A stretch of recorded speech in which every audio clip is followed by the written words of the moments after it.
Assalamualaikum warahmatullahi wabarakatuh. Kami dari kelompok 8 akan mempresentasikan hasil dari diskusi kami, yaitu yang berjudul Standar Pelayanan Minimal.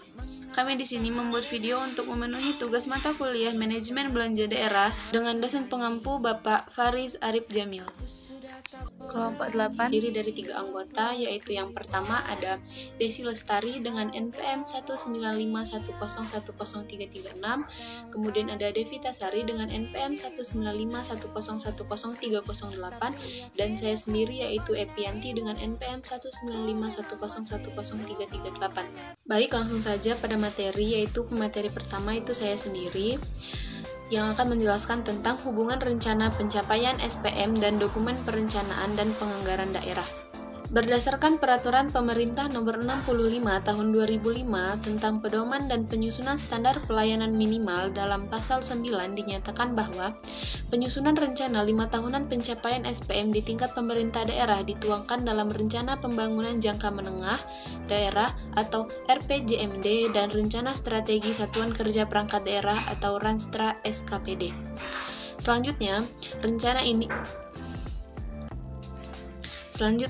rencana 5 tahunan pencapaian target SPM ini dituangkan menjadi rencana tahunan ke dalam Rencana Kerja Pemerintah Daerah atau RKPD, serta Rencana Kerja Satuan Kerja Perangkat Daerah atau Renja SKPD.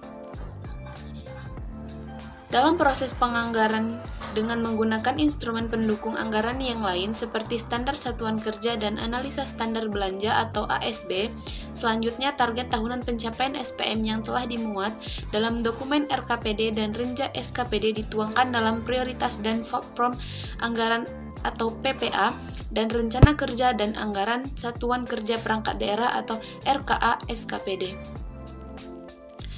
Kemudian hubungan rencana pencapaian SPM atau target 5 tahun dan target tahunan SPM dalam perencanaan pengangguran yaitu sebagai berikut. Yang pertama ada hubungan rencana pencapaian SPM atau target 5 tahun dan dokumen perencanaan pembangunan jangka menengah.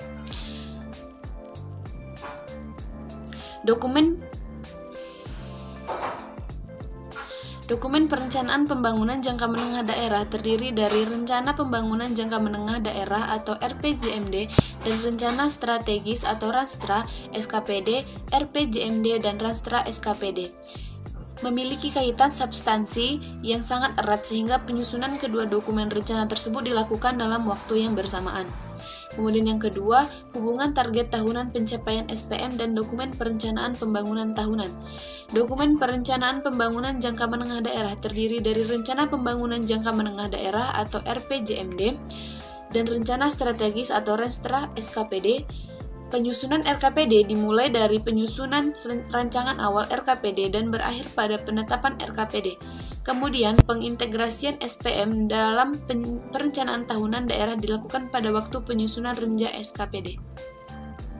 Lalu yang ketiga ialah hubungan target tahunan pencapaian standar pelayanan minimal dan dokumen penganggaran tahunan di daerah. Dokumen penganggaran tahunan ini terdiri dari yang pertama, kebijakan umum APBD. Adalah dokumen yang memuat kebijakan bidang pendapatan, belanja, dan pembiayaan serta asumsi yang mendasarinya untuk periode 1 tahun. Yang kedua, prioritas dan plafon anggaran sementara. Adalah rancangan program prioritas dan patokan batas maksimal anggaran yang diberikan kepada SKPD untuk setiap program sebagai acuan dalam penyusunan RKA SKPD sebelum disepakati dengan DPRD. Dan yang ketiga, rencana kerja anggaran SKPD adalah dokumen perencanaan dan penganggaran yang berisi rencana pendapatan dan rencana belanja program dan kegiatan SKPD sebagai dasar penyusunan APBD. Yang selanjutnya, tahapan penyusunan rencana pencapaian standar pelayanan minimal di daerah. Tahapan penyusunan rencana pencapaian standar pelayanan minimal di daerah mengacu pada penjelasan Permendagri Negeri Nomor 79 Tahun 2007 tentang Pedoman Penyusunan Rencana Pencapaian Standar Pelayanan Minimal. Dalam menyusun rencana pencapaian standar pelayanan minimal di daerah, diperlukan instrumen dan alat bantu yang memudahkan pemerintah daerah. Buku panduan ini menguraikan langkah-langkah penyusunan rencana pencapaian standar pelayanan minimal di daerah berdasarkan lingkup materi. Berikut langkah-langkah penyusunan rencana pencapaian standar pelayanan minimal, dibagi ke dalam 4 lingkup utama yang meliputi untuk lingkup yang pertama yaitu menentukan batas waktu pencapaian standar pelayanan minimal di daerah, di mana dalam lingkup yang pertama ini terdiri dari 2 tahap, yaitu tahap pertama memulai proses dan tahap kedua koordinasi penyusunan rencana pencapaian standar pelayanan minimal di daerah. Untuk tahap pertama memiliki 2 langkah. Langkah pertama yaitu internalisasi standar pelayanan minimal di masing-masing SKPD. Untuk langkah kedua, koordinasi penyusunan rencana pencapaian standar pelayanan minimal di daerah. Lalu tahap kedua memiliki 6 langkah, di mana langkah pertama yaitu kenali indikator standar pelayanan minimal. Langkah kedua, pengumpulan data dan informasi indikator standar pelayanan minimal. Langkah ketiga, menentukan tingkat capaian standar pelayanan minimal. Langkah keempat, menentukan target capaian standar pelayanan minimal. Langkah kelima, menyusun program dan kegiatan prioritas pencapaian standar pelayanan minimal. Dan langkah yang keenam, menghitung penyusunan kebutuhan rencana pembiayaan. pencapaian SPM yang kedua yaitu pengintegrasian rencana pencapaian SPM dalam perencanaan dan penganggaran. Tahap ketiga yaitu integrasi SPM dalam perencanaan pembangunan jangka menengah atau RPJMD dan Renstra SKPD. Langkah pertama yaitu memastikan indikator standar pelayanan minimal dalam analisis pelayanan SKPD. Langkah kedua yaitu perumusan rencana program, kegiatan, dan pendanaan indikatif. Tahap keempat yaitu integrasi SPM dalam perencanaan pembangunan tahunan atau RKPD dan SKPD.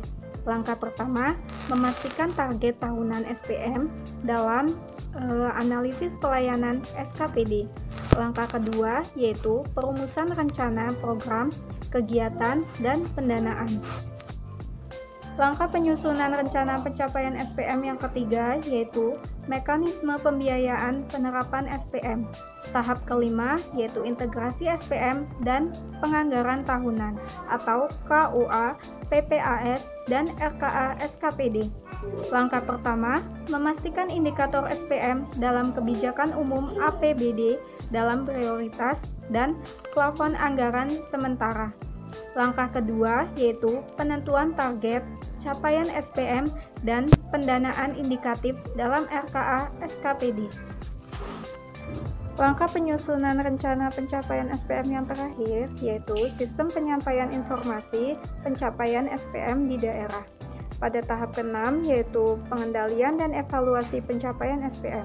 Langkah pertama, mekanisme pengendalian pencapaian SPM, dan langkah kedua yaitu evaluasi pencapaian SPM.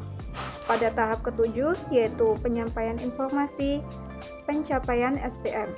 Langkah pertama, penyusunan laporan pencapaian SPM, dan langkah kedua yaitu memasukkan laporan pencapaian SPM dalam LPPD dan LKPG. Baik, demikianlah presentasi yang dapat kelompok 7 sampaikan. Lebih dan kurangnya kami ucapkan mohon maaf. Kepada Allah kami mohon ampun. Kami akhiri. Wassalamualaikum warahmatullahi wabarakatuh.